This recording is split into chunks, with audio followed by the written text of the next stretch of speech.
하느님이신 예수께서 인간의 몸을 입고 오셨다는 사실은 그는 모든 점에서 형제자매들과 같아지셔야만 했기 때문이라고 성경은 얘기합니다. 왜냐하면 참된 인간이 돼야만 인간의 죄를 용서하도록 할 수 있다. 그러니까 하느님이 그냥 용서를 하는 게 아니라 참된 인간의 그 순종과 회개와 순종, 그리고 재물, 이런 것이 돼야만 죄를 용서받을 수 있다. 그렇기 때문에 예수는 인간이 되셔야만 했다라고 하는 얘기입니다.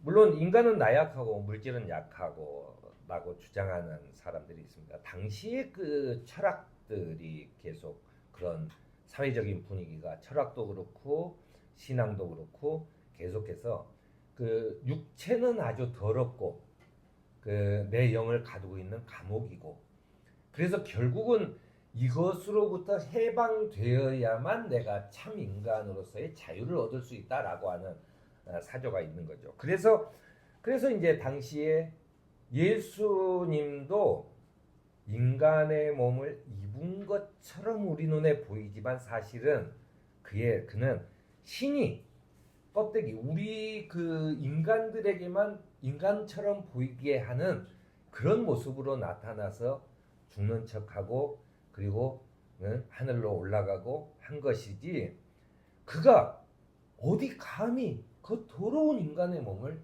입었겠느냐라고 주장하는 사람들이 있었습니다. 그걸 이제 가현설이라고, 가짜로 나타났다, 가현설이라고 하는데요.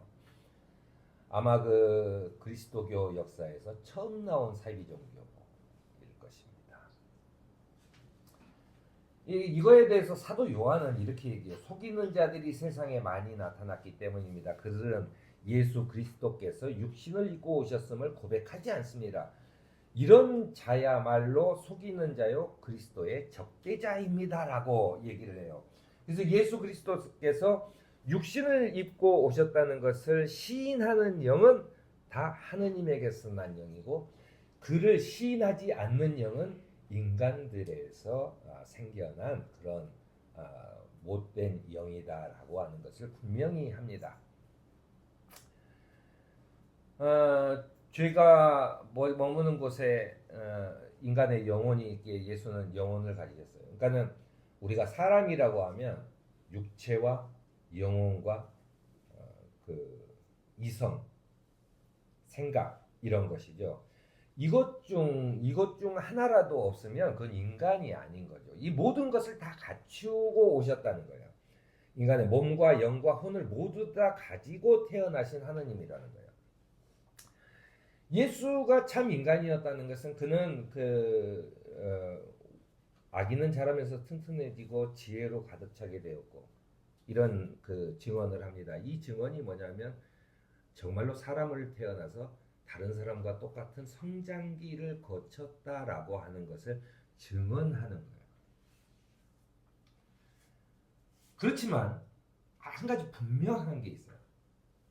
그 굉장히 재밌는 내용인데, 예수는 아버지를 통해 태어난 사람과 달리 나면서 가지고 있는 죄성과는 관계가 없으셔서 인류를 구원할 메시아로서의 자격을 가지시게 되었다라고 하는 얘기입니다. 마태복음에 보면 예수는 다윗에서부터 그 계보를 잇는 다윗의 후손이라고 나와요.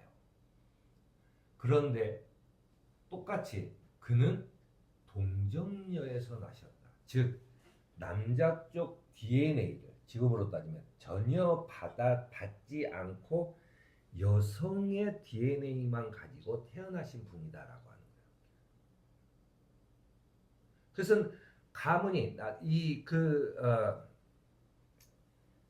내려오던 그런 그 뿌리 깊은 죄라고 하는 것에서 관계가 없으시다라고 하는 것을 증명하는 거예요. 그러니까는 동정녀 마리아에게서 그가 낳았다라는 것이 굉장히 신기한 얘기가 아니라 신학적으로 그는 죄를 물려받지 않았다라고 하는 것을 얘기하고 있는 겁니다. 또 다른 측면에서 예수는 인간적인 요소인 마음을 가지고 있어요. 이 마음이라는 것은 우리가 우리말로 하면 혼, 넋 이런 건데요. 죽음을 앞둔 예수가 지금 내 마음이 괴로우니 무슨 말을 해야 할까? 아버지 이 시간을 벗어나게 하여 주십시오라고 말할까? 아니다. 나는 바로 이 일 때문에 여기에 왔다. 아버지의 이름을 영광스럽게 드러내십시오 라고 하면서 자기의 죽음을 너무나도 가슴 아파하고 그 두려움에 떨었던 모습을 보여줍니다. 참 인간되는 모습이죠. 저런 나약한 사람이 어떻게 하느님이지? 라고 할 만큼 그는 완벽한 인간이었다라고 하는 증언입니다. 예수의 이런 모습을 히브리서는 이렇게 얘기합니다. 예수께서 육신으로 세상에 계실 때 자기를 죽음에서 구원하실 수 있는 분께 큰 부르짖음과 많은 눈물로써 기도와 탄원을 올리셨습니다. 하느님께서는 예수의 그 경외함을 보시어서 그 간구를 들어주셨습니다라고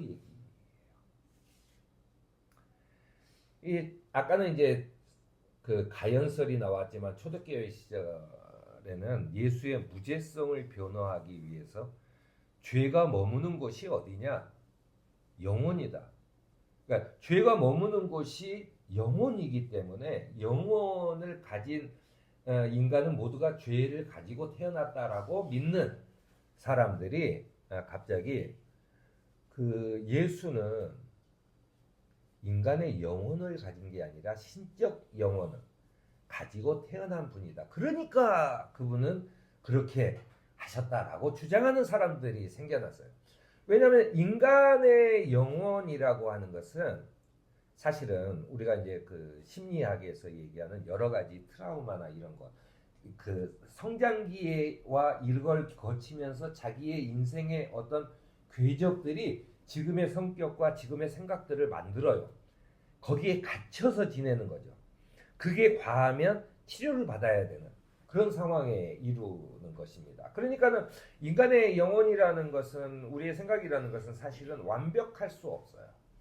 왜냐하면 각자 살아온 그 궤적에 따라서 자기만이 갖는 독특한 것들이 있죠. 거기에 상처를 받고, 그리고 어떤 것은 아주 쓸데없는 신념에 쌓여가지고 고집불통이 되기도 합니다. 그런데 예수께서 그런 것을 가지고 계시겠느냐 말이에요. 그래서 그는 인간의 영혼이 아니라 신적 영혼을 가지고 계셨기 때문에 그는 어떠한 것에서도 바른 판단을 내릴 수 있는 분 아니겠느냐 라고 얘기를 합니다. 이게 성경이 보면 볼수록 굉장히 잘 짜여진 스토리죠.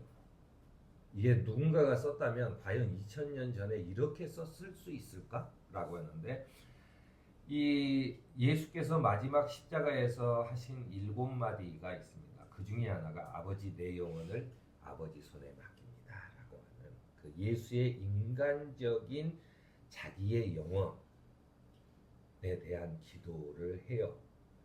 그가 신적 영혼을 가졌다면 아버지한테 부탁할 일이 아니죠. 자기 스스로가 자기의 영혼을 구원하면 되는 겁니다. 바로 이런 거예요.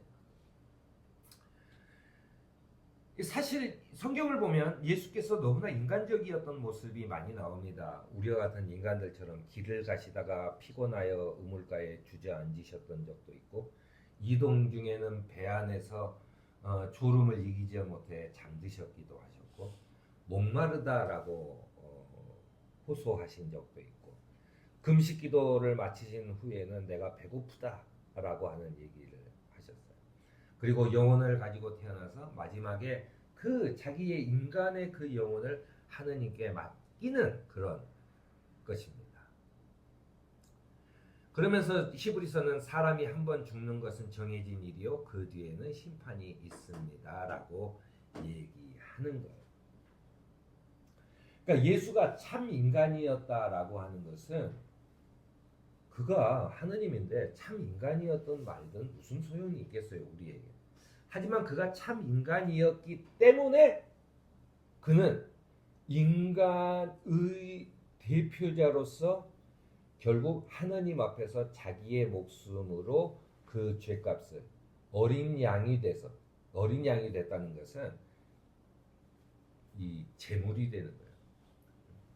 제물이 됐다는 것은 그 제사를 지낼 때 어린 양을 잡아서 자기의 죄를 대신해서 이 어린 양에게 씌워서 그 어린 양의 배를 갈라서 그 어린 양을 죽임으로 자기의 죄를 씻는 건데, 예수께서는 참 인간이 되어서 영혼이 맑은 참 인간이 되어서 사람들의 죄를 대신해서 그가 죽음으로 인간의 죄를 뒤집어 쓰셨다.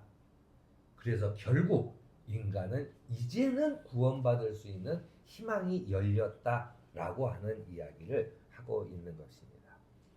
그래서 사도 바울이 그는 하느님의 모습을 지니셨으나 하느님과 동등함을 당연하게 생각하지 않으시고 오히려 자기를 비워 종의 모습을 취하시고 사람과 같이 되셨습니다 라고 고백하고 있는 것입니다. 오늘 참 인간이 되어서